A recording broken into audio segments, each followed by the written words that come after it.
Hello, self-starters, problem solvers, creative outside-the-box thinkers, and community builders. We need this like water. We need to gush, flow over dips and dives and thrive.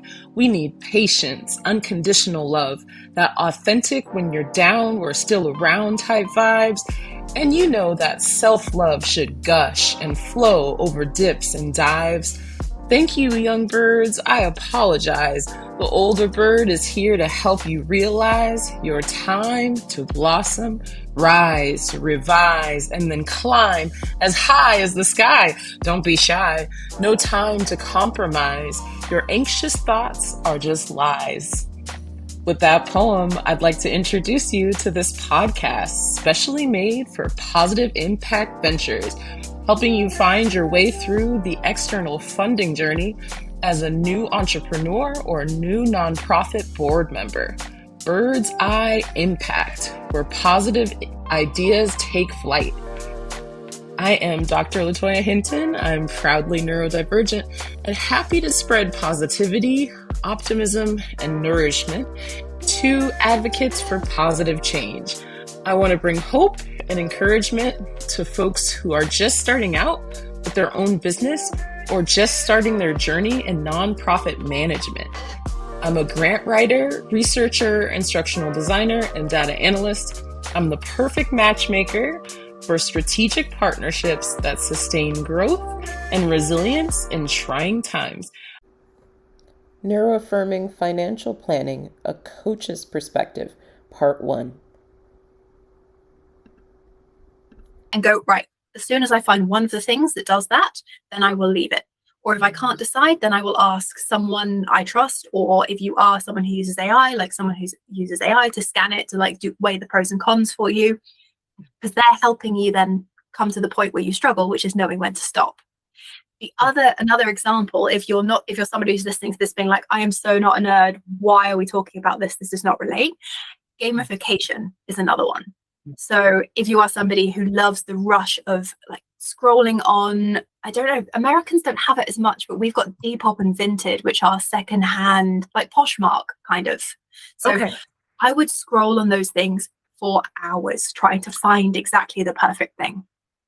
And when it comes to finances, I will go, right, I'm going to just ignore that because this is my game time now. And then because it's very short, like people bid and then you buy, you have to go really quickly and you can't think about it and you just go for the emotional rush. So if that's what's drawing you to spending that money in a way that doesn't feel very controlled, how can we gamify your savings plans? Is it using a very visual app? Is it using a tracker that will respond? There are some really cute apps out there that will like make these things more fun. And yes, is it as fun as finding the perfect thing on eBay, Vinted, Depop, Poshmark? Maybe not. But it's taking the ingredients and like trying to work with what your strengths already are and your interests already are to be able to make a financial planning method that works for you. And that same thing can be applied to applying for grants. I agree. And I think the incentive there is what draws a lot of us into doing maybe very challenging things that, create a certain amount of fear and anxiety. I think a lot of us are also like risk takers. And I know that you had mentioned this earlier, Katie, but you said that a lot of your clients are like solopreneurs. And I have met a lot of solopreneurs and a lot of them are risk takers. From the outside, it might look like something very impulsive.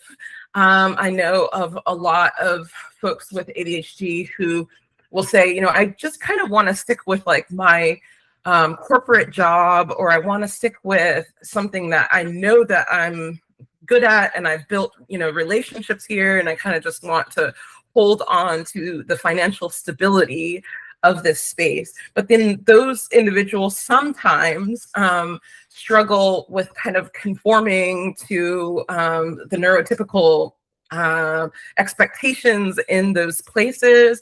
And so it gets to be difficult. And then maybe at a certain point they decide to be solopreneurs. What would you say to like one of your clients who is, like new to the concept of entrepreneurship, and they are, contemplating taking that step in their career journey? So are we assuming this person is at the moment completely employed in something that they don't find particularly fulfilling and has this business idea that they want to take by themselves? Yes. So firstly, super exciting. That's awesome. I've done that journey. I also was in corporate and have changed, and I've done loads of different career journeys. I know that you have as well. And I think it's really important to be able to celebrate that and go, right, okay, we've got to this point. And then I would be asking, what is it that you're looking forward to? What is it that this could give you that your current job wouldn't give you? And then how much time would that take? Is it something that, do you want to move to like India and work in an ashram for months while you build up your yoga teaching practice, in which case your job as an accountant in London is probably not going to be sustainable for you while you're doing this. But do you want to be an art teacher in your local community? Okay, well then maybe your job as a local school teacher might actually be able to gel with that. Those are complete random things that I just picked out of the air. But then we're starting to go, okay, what's the vision? What is it that you want to have? Is it just any time with this craft that brings you joy? Or is it a complete change of location, vocation, connections, network? So what is it that you're actually trying to get out of this move? And at that point, we then know what we're working with. And that might take a bit of time and a bit of digging, because Lord knows the amazing like rush of adrenaline from coming up with a plan, with an idea, with something fun. I strongly suggest, if you are sitting there with an idea, get a friend, yap to the friend for a good hour, get everything out, write it all down, and then leave it for a week, and then go back and look at it and see which bits still resonate, because not all of it will. And that's where you're starting to get a bit closer to the thing that makes you want to do this. But financially, my advice is making sure that you know what you're aiming for, because only then can you answer the finance questions of how you're going to afford it, whether or not you need to be financially stable before you do it. Do you need a nest egg to start? What kind of padding do you have? Do you have a partner that could support you? All these different things, because it's very frightening if you are somebody who's in a business where you can't plan months ahead. You can't line all these things up, especially, as you mentioned, in the current economic climate and social climate and political climate.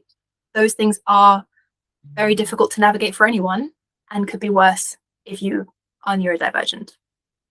Absolutely. Yeah. And I think that this was a really good way for, some people who are tuning in, like saying, like I'm scared of the financial part of, creating my own business and stepping out on my own as an entrepreneur.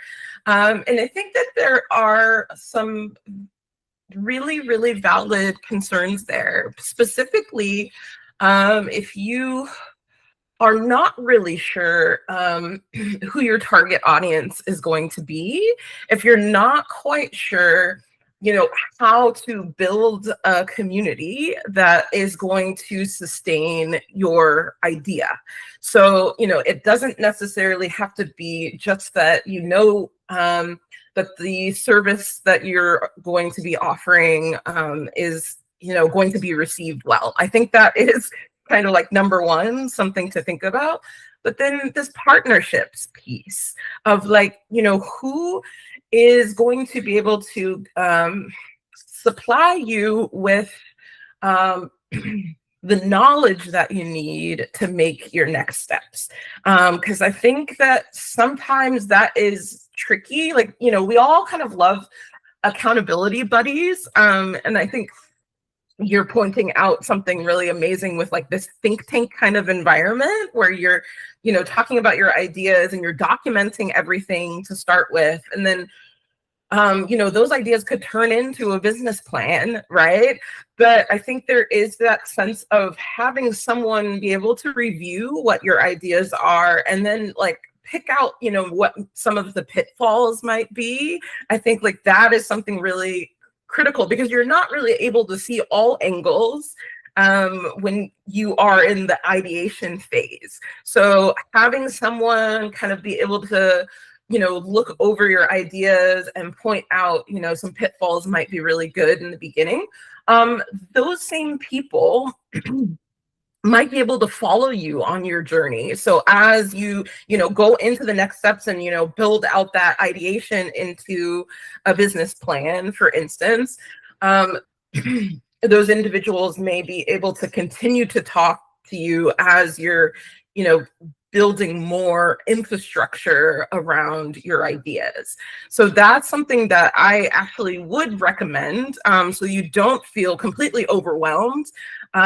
Because if you do have some working memory issues, or you feel like you're going into analysis paralysis or something like that, you have this springboard, you have this space where someone can kind of step in and be a mediator between you and your wildly creative brain. So I think that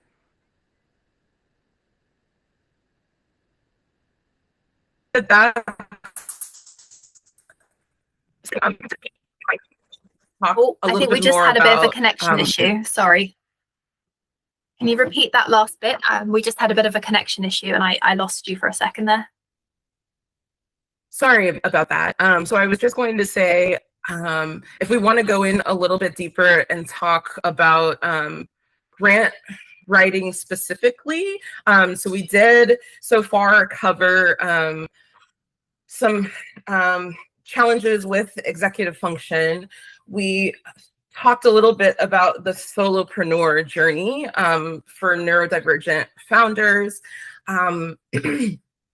And so I guess my next question is, have any of your solopreneur clients applied for grants before? They have, but it's amazing how few of them have. So there are some pretty damning statistics. I had them somewhere. Hang on. They were on a piece of paper. Where'd I put it? A digital piece of paper, obviously. I'm a millennial. This is how I live.